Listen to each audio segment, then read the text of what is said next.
This is the Steppen Gamer channel, and I am the Steppen Gamer. Well, greeting. Well, disaster has befallen me. I went to play the rest of the game out, and after a few turns I checked on my camera, and it wasn't recording, which meant I lost several turns of the game. And here I was in media res with no way out. So I packed up the game and I thought about it for a second, maybe a little longer, and I decided that A, the regular 3-player game with each player having 4 cities every turn was too much.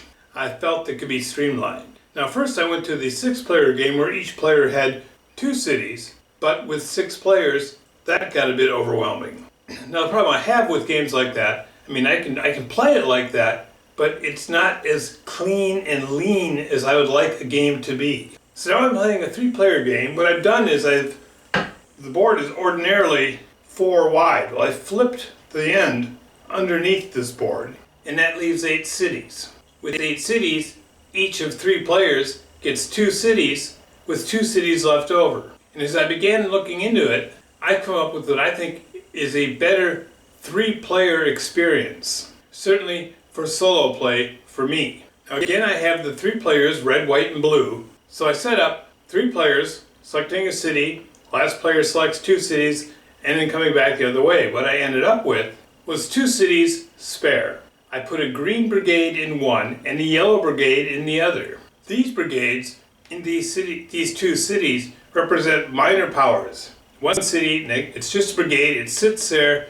and it will defend if attacked. Now to win in this scenario, a player must have 4 cities under control. So they start with 2, they gotta take 2 more. And this is critical. The game also ends when 1 player is wiped out, loses their last city. Now the first response you're gonna say is, okay, well, 2 players are gonna gang up on 1. Yes, they are. But imagine this. Here we have red, here we have white.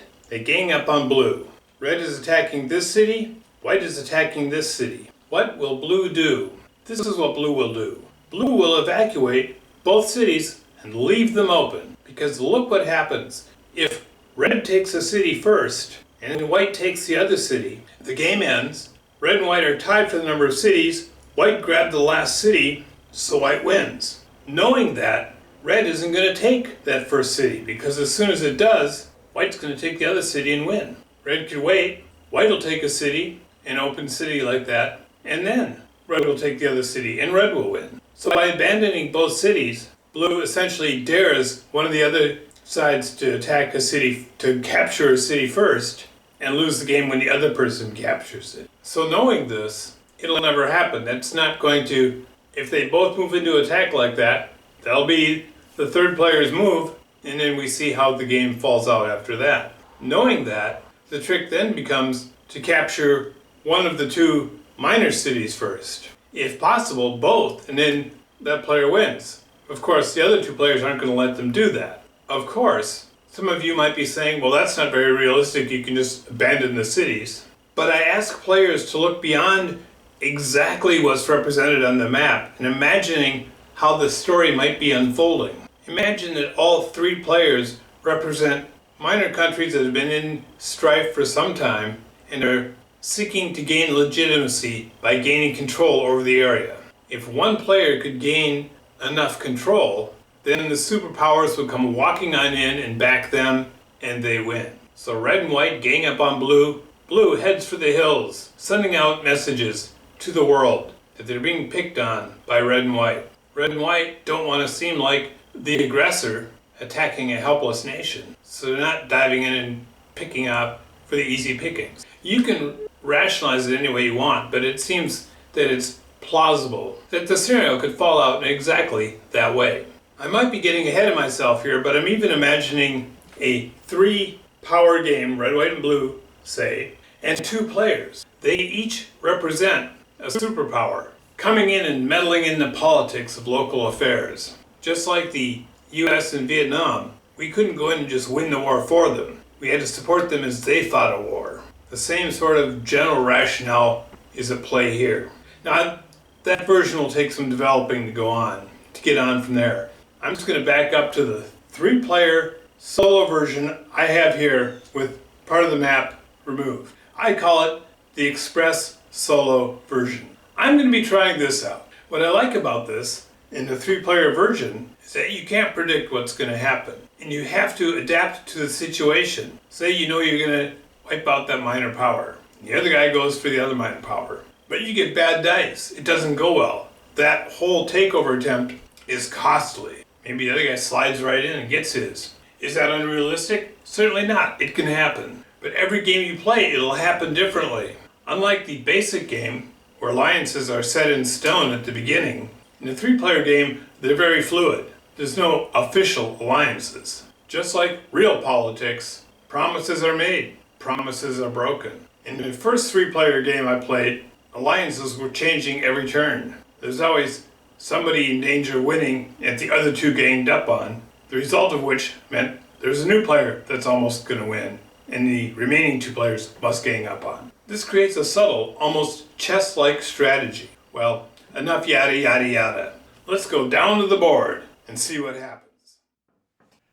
And here we are looking at the game board. I'm excited. We've got blue, red, white, and here's green in this one city, just the brigade. And here's yellow in this one city, just the brigade. Here's the green and yellow armies over here, and over here are the 3 main armies. We'll begin with blue's first turn. Blue collects 3 green cubes. And when I said 3 green cubes, that's 3 green cubes per city, so a total of 6 cubes for its 2 cities. The first thing you notice when you play this game is, okay, I've got 6 cubes. That's kind of a tight supply.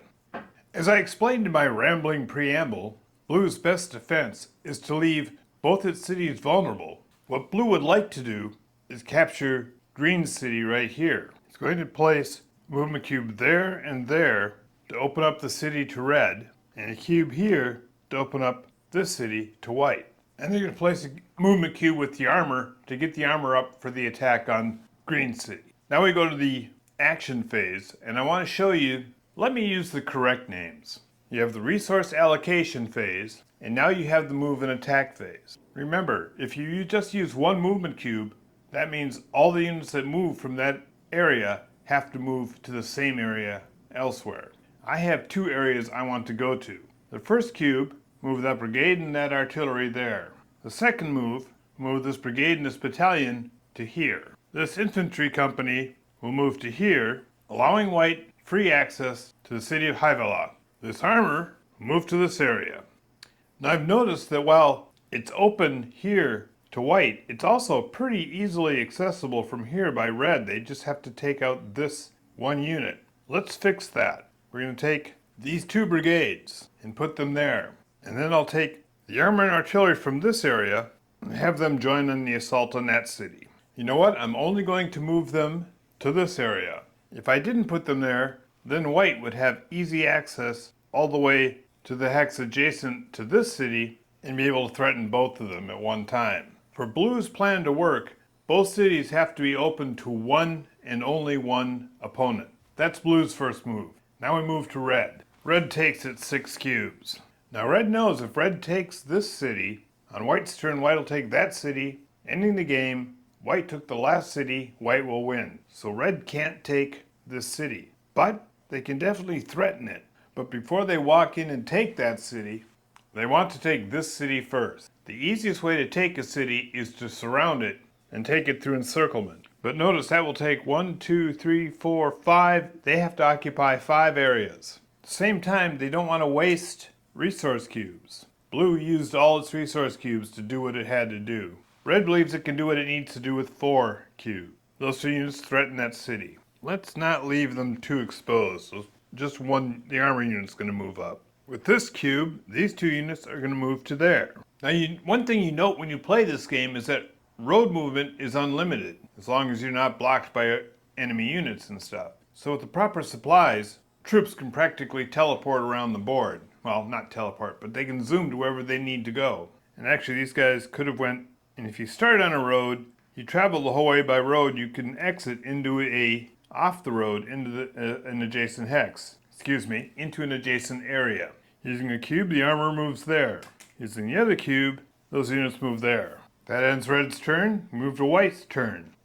And suddenly red realizes they may have lost the game. Oh boy. With red at these 2 hex sides. White only needs to cross these to occupy these 3 hex sides and then enter this with the unit to capture this. This is how encirclement works. You take 1 cube. This unit can move all the way to there. I'll here by road and they exit into an adjacent hex area. I move the artillery. I don't need the artillery to do this move, but I don't want to leave them there by themselves, or red could easily wipe them out. Last thing to do is I take this infantry company, they come racing through. Yellow is encircled. I move in with 1 unit, yellow surrenders. I have 1 cube left. Oh, I didn't place it in the, never mind, I can't use it. I would like to have moved this unit to here, but that's woulda, shoulda, coulda. I do. Oh, guess what? They captured that. Now they move into that city. In 1 move, White has captured 2 cities. Game over. How could this swift end have been avoided? Red should not have moved to encircle this city because it should have been obvious that White can easily encircle it. And in fact, the only area White couldn't get to is this area. Blue's tactic of leaving 2 cities open is kind of what set this up and cost them the game. Blue did not foresee this city falling so fast. Now because Blue abandoned both cities, when White or Red occupied the city, they don't get the blue cubes for capturing it because it was just left open. White's encirclement here gained White 8 cubes, or twice the defensive value of the area captured. You have 8 recruitment cubes. That's a lot. To buy an entire infantry brigade just costs 7. Like I said, this game takes on a very chess-like nature. Blue's tactic was solid, their strategy of abandoning both cities, as long as one of the minor cities didn't also fall. This all could have been prevented if they'd kept this unit, this 1 infantry company on the road here, in this area. Well, that was a quick and dirty little war. Will every game be this quick? Not between 2 experienced players. I won't make that mistake again. The other cool thing, because say you do that, you sit down with someone to play and you boom, you beat them turn 1. You say this game's terrible, I don't want to play? No. Right now I'm going, I want to set this up and try again. This war won't be a quick one and done thing like I thought. This is going to be a much longer, much more involved battle. A litmus test for a good game is when you're done playing and all you can think is, wow, I want to do this again. Play again. Yeah, I can do better. So thank you so much for watching. Please like and subscribe. And you can expect some more content soon. This has been Armed Conflict by Bockholm Games. Let me know what you think in the comments below.